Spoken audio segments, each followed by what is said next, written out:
All right, quick look at our new project, a bit of a work in progress at the moment. It's just the end of week one. See here we have a couple of different controllers, one for our book collection, one for our user collection. Our book and our users are also set up as Mongoose models.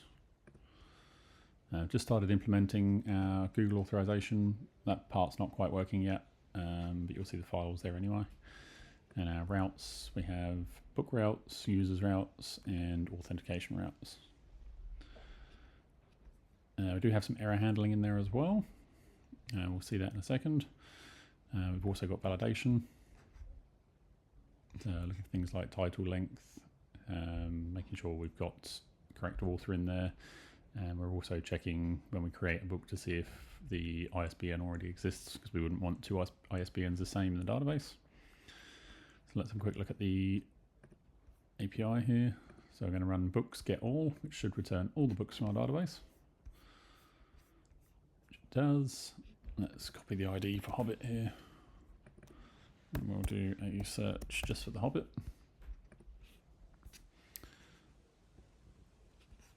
Yeah, it's working nicely, and we'll also test our delete route. What I'm going to do first is just copy that so I can put it back in.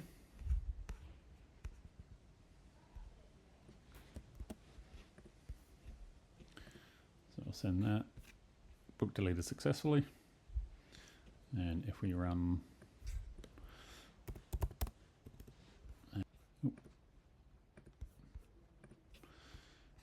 we'll see that the Hobbit is no longer there. War and Peace, Crime and Punishment, Kill a Mockingbird. Alright, that's gone. So now we will create the Hobbit again. So we're going to go for a post.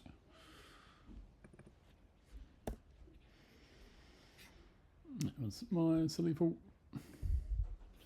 There we go, create there. We've created the Hobbit.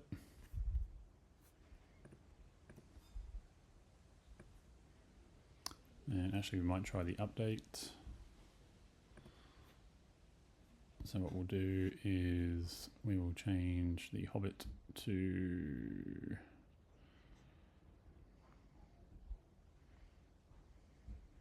let's change the genre. So we're going to body.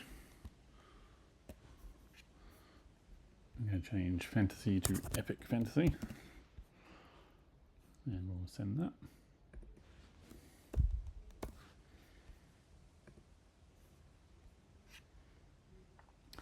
All right, so that's updated our genre. So let's just verify there. Let's go ID.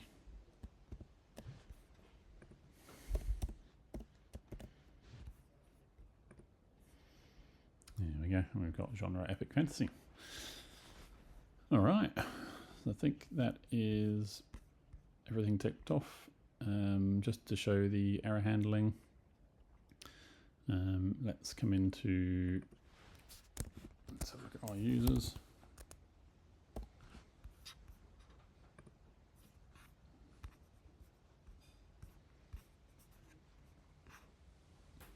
There we go, so if I wanted to look for a user,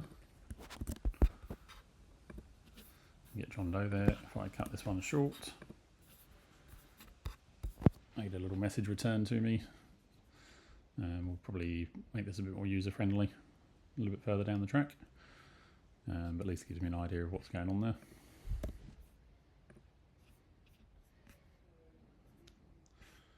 There we go. And you've seen already we've had the success messages put in there. All right, fantastic. Hopefully that's it for this week. Just to quickly show you the database in Mongo as well. We have two collections. One is our books collection, and that is holding details on our books plus any reviews that have been left for that book. Then we also have our users collection. Fairly simple. A couple of fields there to tie into our Google authentication. Other than that, we're just tracking a username and email. Right, forgot one last thing, which is the documentation. You can see here we've got our documentation separated out into our books and our user routes. All of these we can tap on because they try it out,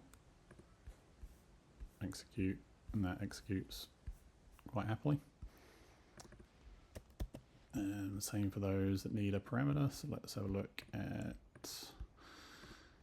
this one.